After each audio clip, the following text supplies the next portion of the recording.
Vamos abrir a palavra de Deus em Jeremias. Livro do profeta Jeremias, capítulo 29, versículos de 11 ao 14. Jeremias 29, versículos 11 ao 14. Está escrito assim na palavra do Senhor. Porque eu bem sei os pensamentos que tenho a vosso respeito, diz o Senhor, pensamentos de paz e não de mal, para vos dar o fim que esperais. Então me invocareis e ireis, e orareis a mim, e eu vos ouvirei. E buscar-me-eis e me achareis, quando me buscardes com todo o vosso coração. E serei achado de vós, diz o Senhor, e farei voltar os vossos cativos, e congregar-vos-ei de todas as nações, e de todos os lugares para onde vos lancei, diz o Senhor. E tornarei a trazer-vos ao lugar de onde vos transportei. E o tema da mensagem, nesse início de tarde e de dia, é o Evangelho e a verdadeira prosperidade após a pandemia. O Evangelho e a verdadeira prosperidade após a pandemia. Nós vamos ver aqui, no livro do profeta Jeremias, que existem duas coisas a extrair desse texto para as nossas vidas, que são muito importantes. No capítulo 28 do livro de Jeremias, nós vemos aqui uma situação inusitada, aonde Jeremias ele combate um profeta com uma falsa mensagem da parte de Deus. O profeta, isso ocorreu no no quinto mês do reinado de Zedequias. E esse profeta chamava-se Ananias, e ele profetizou, ele declarou como se fosse a palavra, a mensagem do Senhor. E na verdade não era a mensagem do Senhor, era uma falsa profecia, era uma falsa palavra, que não veio da parte de Deus. E Jeremias, o profeta, nesse capítulo, confronta o profeta Ananias e lhe dá uma sentença vinda verdadeiramente da parte do Senhor. Uma palavra, uma mensagem da parte de Deus, ao qual esse profeta, Jeremias diz a ele que ele estava pregando rebeldia contra o Senhor. Estava dizendo uma palavra, dizendo assim para o povo. O que Ananias fez? Ananias falou para o povo que eles voltariam logo do cativeiro, que Deus traria o rei Jeconias de volta, todo o povo que havia sido transportado para a Babilônia.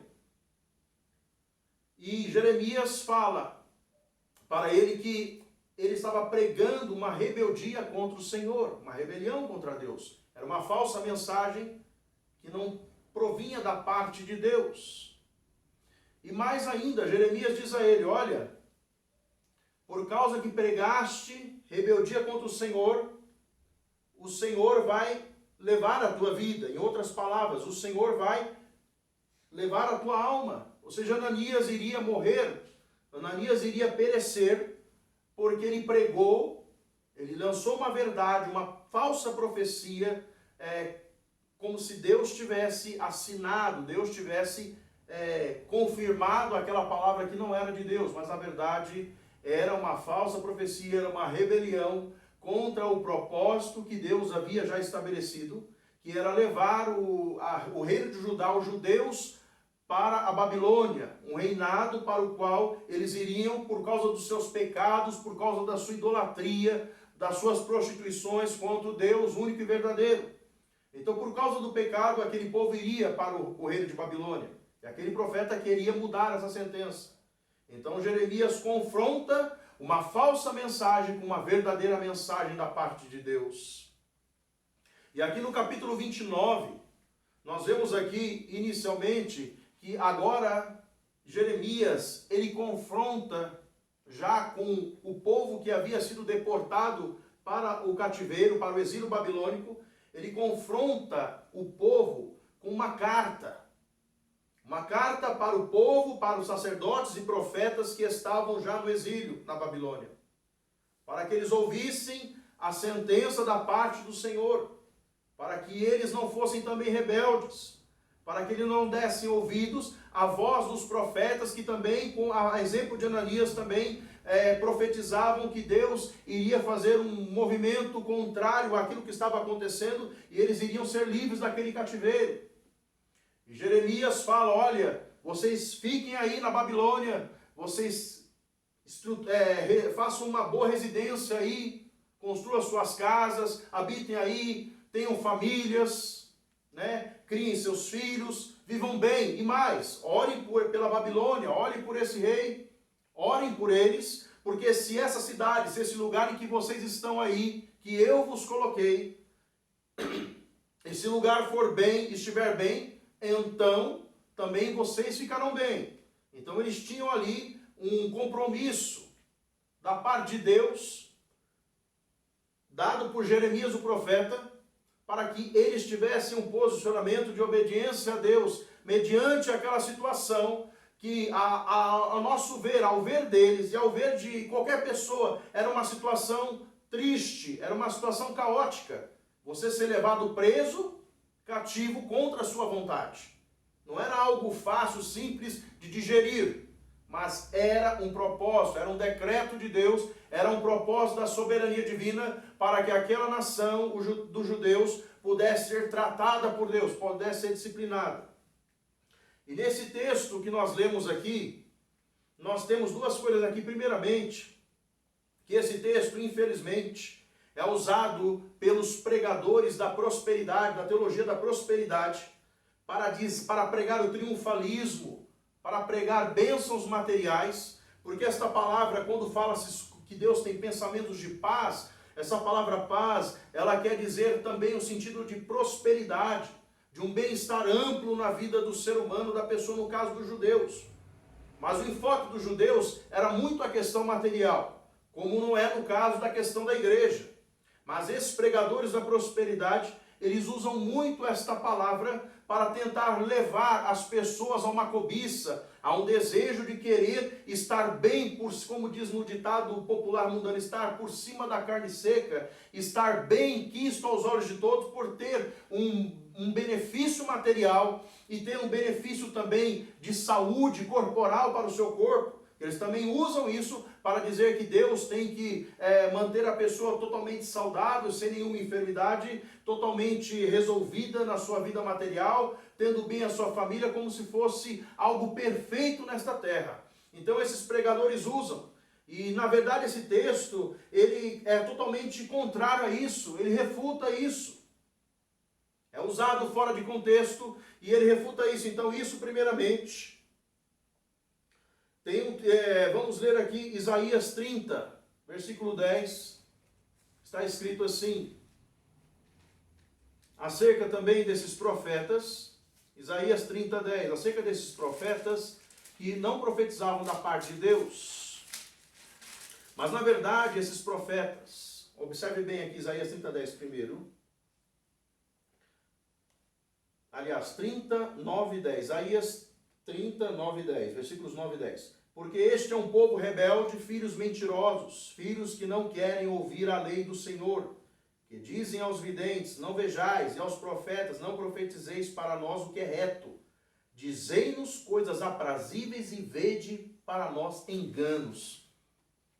Então no versículo 8 e 9, precisamente, né, desse capítulo 29,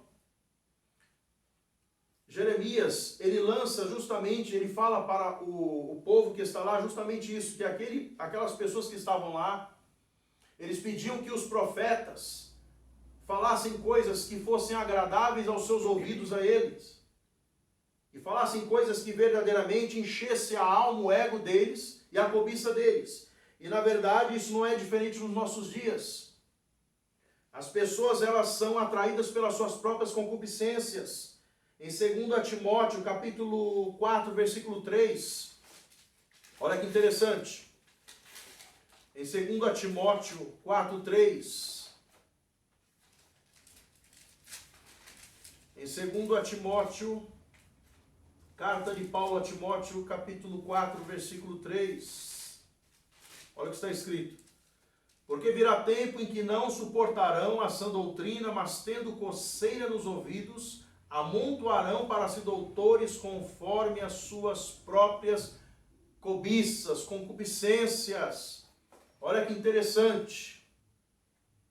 Aqui, nós vemos aqui claramente que isso ocorre nos nossos dias, como ocorreu no tempo de Jeremias, em que as pessoas, elas queriam apenas aquilo que elas queriam, não a vontade de Deus para a sua vida. E isso é algo que nós temos que considerar nesse texto.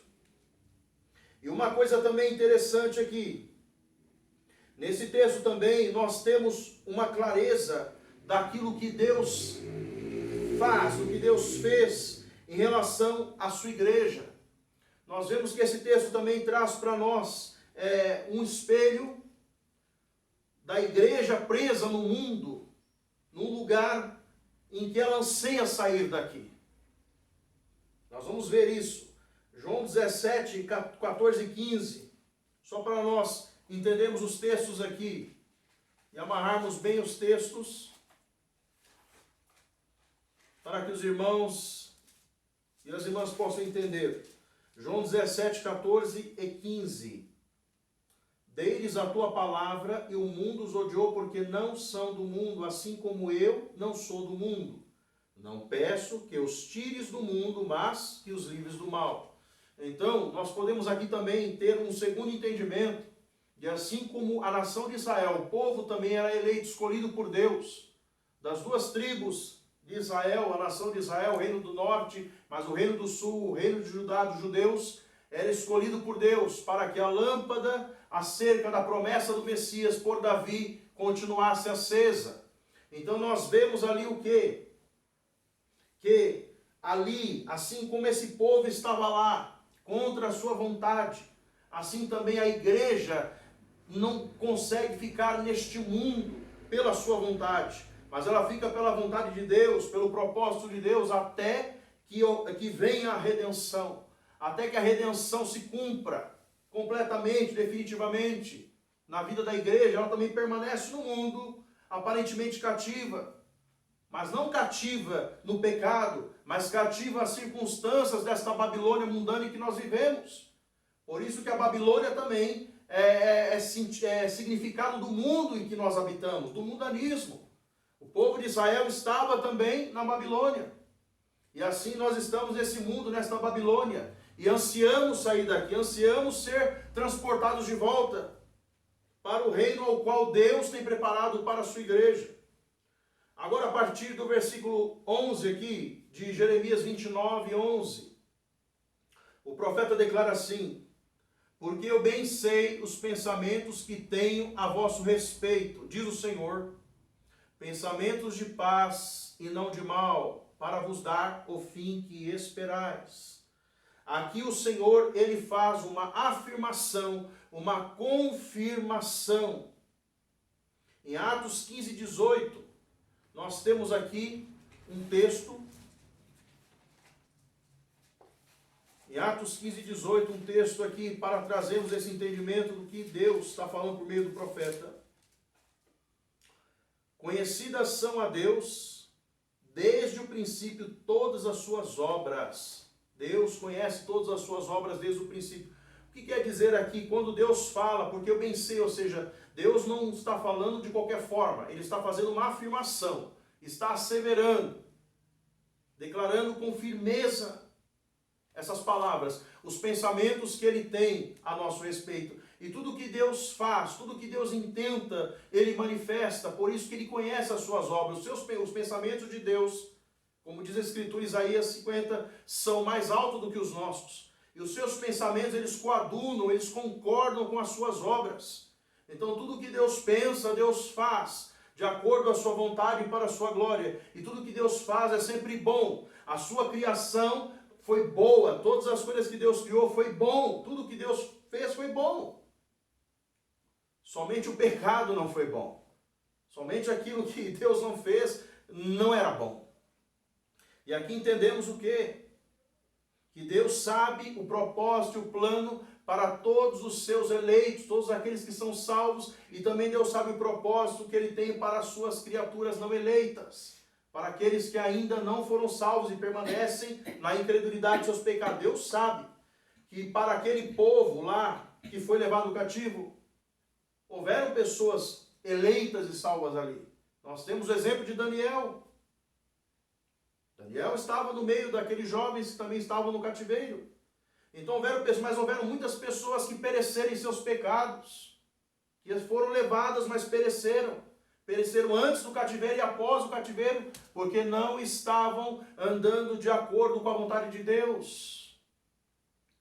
Essa carta de Jeremias ela é muito forte, porque é uma mensagem que tem amplo sentido para a nossa vida, amplo sentido prático. Ela mostra que um povo é levado para o cativeiro. E em relação à questão pandêmica que nós vivemos hoje, muitos perguntam o que é, o que deixa de ser. Esta situação do vírus é um juízo para o mundo e uma disciplina para a igreja. São duas coisas que andam juntas. É o juízo para o mundo e uma disciplina para a igreja. Lá em Hebreus 12, Deus corrige, Deus disciplina os seus filhos porque Ele ama. O filho de Deus, a filha de Deus que anda sem disciplina, não experimenta o verdadeiro amor de Deus, porque essa disciplina ela vem para nos fazer agradáveis diante de Deus, nos fazer obedientes, nos fazer andar em santidade, de forma que Deus possa se agradar de nós, acerca daqueles que já estão salvos, são filhos e filhas de Deus. E nesse texto aqui que se usa muito para prosperidade, né? Infelizmente, esse versículo, quando fala planos, pensamentos de paz, seja de prosperidade, se distorce esse texto. Esses pregadores da prosperidade, da teologia da prosperidade, fazem isso para inculcar a cobiça e os desejos carnais terrenos naqueles que desejam essas coisas, impedindo que eles cheguem a Deus verdadeiramente e sejam salvos, impedindo que eles conheçam verdadeiramente o Deus verdadeiro. Olha que interessante. Deixa eu ver o texto aqui. Nós vamos ver o sentido da prosperidade, mas vamos ver algo aqui. Em João 15, 18 e 19, está escrito assim: João, pelo Espírito, declara: se o mundo vos odeia, sabei que primeiro do que a vós me odiou a mim. Se vós fosseis do mundo, o mundo amaria o que era seu. Mas porque não sois do mundo, antes eu vos escolhi do mundo, por isso é que o mundo vos odeia. Então aqui nós temos o entendimento de que nós não pertencemos a este mundo. Assim como aquele povo, os judeus, quando foram levados, também não pertenciam àquele lugar. Depois, passados 70 anos, eles voltariam, mas eles não pertenciam ali. Não eram para estar ali. Como nós, como crentes, também não pertencemos a este mundo e seremos levados. Estávamos em Adão, lá no Éden, no jardim de Deus, estávamos com Adão no Éden, no jardim de Deus. Não com, aliás, corrigindo, estávamos no Éden, em Adão, no jardim de Deus. E caímos com Adão. Caímos com Adão. E por causa dessa queda, estamos presos nesse mundo de iniquidade, de pecado, de perversidade e maldade. Por causa dessa queda, desse pecado, nós agora, pecadores, estamos presos aqui.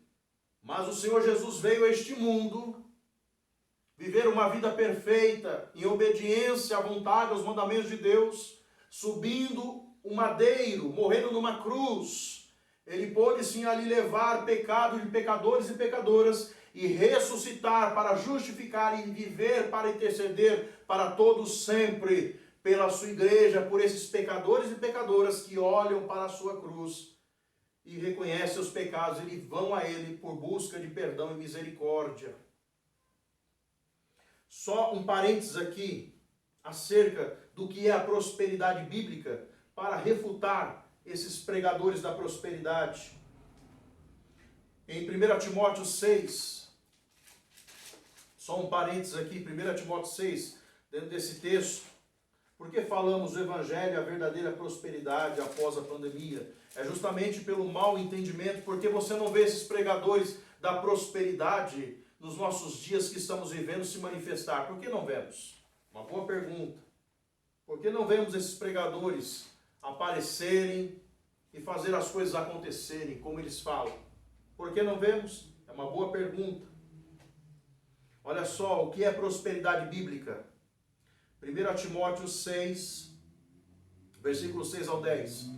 Mas é grande ganho a piedade com contentamento, ou lucro, conforme a sua tradução. Porque nada trouxemos para este mundo, e manifesto é que nada podemos levar dele. Tendo, porém, sustento e com que nos cobrirmos, estejamos com isso contentes. Mas os que querem ser ricos caem em tentação e em laço e em muitas concupiscências loucas e nocivas, os que submergem os homens na perdição e ruína, porque o amor ao dinheiro é a raiz de todos os males, e nessa cobiça alguns se desviaram da fé e se transpassaram a si mesmos com muitas dores. Isso é contentamento. Agora, vamos para Provérbios. Provérbios 30.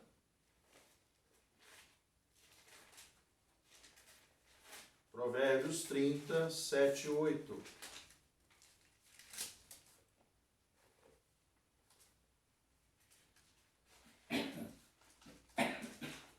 Provérbios 30,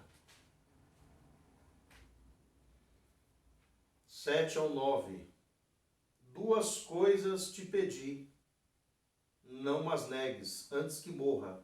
Afasta de mim a vaidade e a palavra mentirosa. Não me des nem a pobreza nem a riqueza. Mantém-me do pão da minha porção de costume. Para que, porventura, estando farto, não te negue e venha a dizer: quem é o Senhor? Ou que, empobrecendo, não venha a furtar e tome o nome de Deus em vão. Então, só um parênteses aqui. A prosperidade bíblica é viver com contentamento. E também, deixa eu ver o texto aqui, ter o suficiente, a ampla suficiência. Então vamos voltar para o nosso texto de Jeremias 29. Isso é importante falar, porque nós temos que refutar esses pregadores que pregam de forma errônea e levam as pessoas ao engano. E o seu evangelho não é o evangelho adulterado, é o evangelho da prosperidade. Como hoje nós ainda depois falaremos num momento oportuno sobre o evangelho social. Esses evangelhos que são anátemas, são malditos, segundo a palavra, porque afastam as pessoas da graça de Deus. Então aqui no versículo de número 12 agora, 12, 13 e 14. Mas vamos ler o 11. Porque eu bem sei os pensamentos que tenho a vosso respeito, diz o Senhor, pensamentos de paz e não de mal, para vos dar o fim que esperais.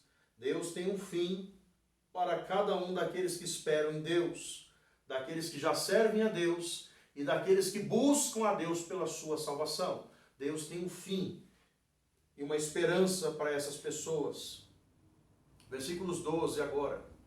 Então me invocareis, e ireis e orareis a mim, e eu vos ouvirei. E buscar-me-eis e me achareis, quando me buscardes com todo o vosso coração. E serei achado de vós, diz o Senhor, e farei voltar os vossos cativos, e congregar-vos-ei de todas as nações, e de todos os lugares para onde vos lancei, diz o Senhor, e tornarei a trazer-vos ao lugar de onde vos transportei.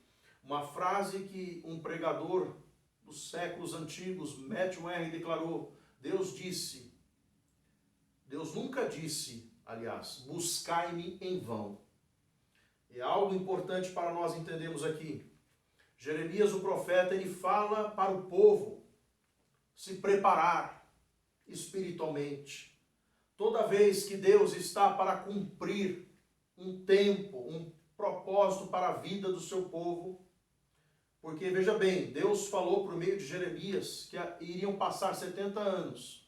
Lá em Daniel capítulo 9, versículos de 1 ao 3, fala que o profeta Daniel ele estava estudando e ele entendeu que o tempo era 70 anos. E o que ele fez logo em seguida isso? Ele começou a orar e a derramar a sua alma perante o Senhor e a se humilhar perante Deus, para buscar a face do Senhor. Então aqui o profeta, ele está dizendo acerca para o povo que estava no cativeiro, e isso nós podemos entender aqui de duas formas, como estava colocando, acerca da igreja presa neste mundo. Nós oramos, buscamos a Deus aqui constantemente neste mundo para encontrá-lo nos céus. Buscamos a Deus aqui na terra como igreja para encontrá-lo nos céus. Então existe uma busca. Então o profeta ele fala, então invocareis, ou seja, invocar é chamar a atenção de Deus, especificamente é chamar a Deus. Invocar é chamar a Deus com o endereço certo, é você ir até Deus, e quando fala ir é caminhar, são movimentos espirituais que nós fazemos, meios de graça que nós fazemos diante de Deus. Nós chamamos a atenção de Deus e caminhamos para Ele. Não é um caminhar físico, mas é espiritual. É orar a Deus. É estar na presença dEle. E orareis a mim, a Bíblia diz, e eu vos ouvirei. É chamar a atenção de Deus. É caminhar de encontro a Deus. E é o que fez Daniel. Quando ele entendeu que estava chegando o tempo do cumprimento da promessa de Deus, tirar o povo daquela prisão, daquele cativeiro, ele começou a orar. Deus derramou em Daniel aquilo que chamamos de espírito de graça, de súplica em oração, para buscar a face do Senhor de todo o coração, para poder receber a resposta, o galardão da presença, da vontade de Deus sobre a sua vida. Então, Daniel buscou o Senhor, assim como Deus falou aqui por meio de Jeremias ao povo que estava cativo, os judeus, para que buscassem a Deus, invocassem, buscassem ao Senhor. Não era propriamente aqui, pode-se dizer, uma palavra de ordem, mas era uma predição futura e presente. Aqui nós temos uma predição futura, porque nós devemos ansiar e amar a vinda do Senhor e buscar de todo o nosso coração o Senhor dos céus, o Rei dos reis, o Senhor dos senhores, para vir buscar a sua noiva, a sua igreja. Devemos orar e buscar com ardente, e buscar de todo o coração é buscar com vigor e com fervor. Isso é de todo o coração, é com todo o ser, é com as nossas entranhas, é com intensidade. É dessa forma que devemos buscar. Aqui há uma aplicação futura, ou seja, ansiamos pela vinda do Salvador, do nosso Senhor, para buscar a sua igreja. Estamos cativos aparentemente nesse mundo, mas não pertencemos a ele, como o povo judeu não pertencia à Babilônia. Nós não pertencemos a este mundo e estamos buscando ansiosamente pela vinda do Senhor Jesus. E a aplicação presente também é que todo pecador que está nesse mundo e é eleito e tem a oportunidade de ouvir a palavra do Senhor, está em tempo de buscar o Senhor também, porque Deus dá sempre uma ordem: buscai-me, buscar-me-eis e me achareis quando me buscar com todo o vosso coração. Se você quer ter um encontro com o Senhor, você tem que buscá-lo de todo o vosso coração. Só que talvez as suas forças não lhe bastem. Talvez o desejo do teu coração não lhe baste. É por isso que o Evangelho é pregado em meio às circunstâncias. O que Jeremias fazia? Ele pregava o arrependimento para o povo judeu. O que nós estamos fazendo aqui pelo meio do Evangelho do Senhor Jesus? Pregando o arrependimento para que também as pessoas que ouvem o Evangelho possam se arrepender, se converter dos seus pecados, crer no Salvador e ser salvos.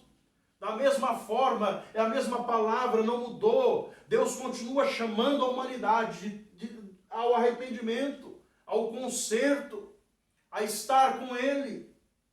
E Deus está falando por meio da sua palavra: vocês então me invocareis e ireis e orareis a mim, eu vos ouvirei, diz o Senhor. E buscar-me-eis e me achareis quando me buscardes com todo o vosso coração, e serei achado de vós, diz o Senhor. E farei voltar os vossos cativos, e congregar-vos-ei de todas as nações, de todos os lugares para onde vos lancei, diz o Senhor, e tornarei a trazer-vos ao lugar de onde vos transportei, assim como Deus faria com o povo de Israel, porque os 70 anos, segundo a Escritura, é um tempo específico de Deus. Deus tem um tempo reservado para cumprir todas as coisas na vida de todas as pessoas da sua igreja. Deus tem um tempo para voltar que nós não conhecemos, porque Ele é eterno e nós aqui somos temporais. Mas Ele tem um tempo para vir buscar a sua igreja. Ele tem um tempo para se manifestar. E Ele tem um tempo para todo o propósito debaixo do céu aqui na terra. Mas nesse tempo que nós estamos vivendo, ainda desconhecendo o momento oportuno, Ele diz na sua palavra que se nós o invocarmos, se nós formos até Ele em oração e perseverarmos fervorosamente, com vigor, com anseio da sua vinda, da sua presença, Ele será achado por nós, Ele se fará presente em nossa vida, Ele estará conosco pela sua graça, porque o Senhor é fiel para cumprir a sua palavra. Ele quer que o seu povo e que aqueles que ouvem a palavra dele vão até ele. Porque o Senhor quer, porque o Senhor ainda tem um povo, tem um remanescente. Assim como Deus reservou ali no cativeiro babilônico ainda um povo para si, com a promessa da vinda do Messias, o Messias que já veio. Assim, por meio da igreja do Senhor Jesus aqui na terra, Deus também tem um povo para si. E existem almas que Deus quer também alcançar por meio deste evangelho para fazer parte desse povo. Deus tem um propósito de salvar vidas que estão presas nos seus pecados, que estão presas nesse mundo pecaminoso.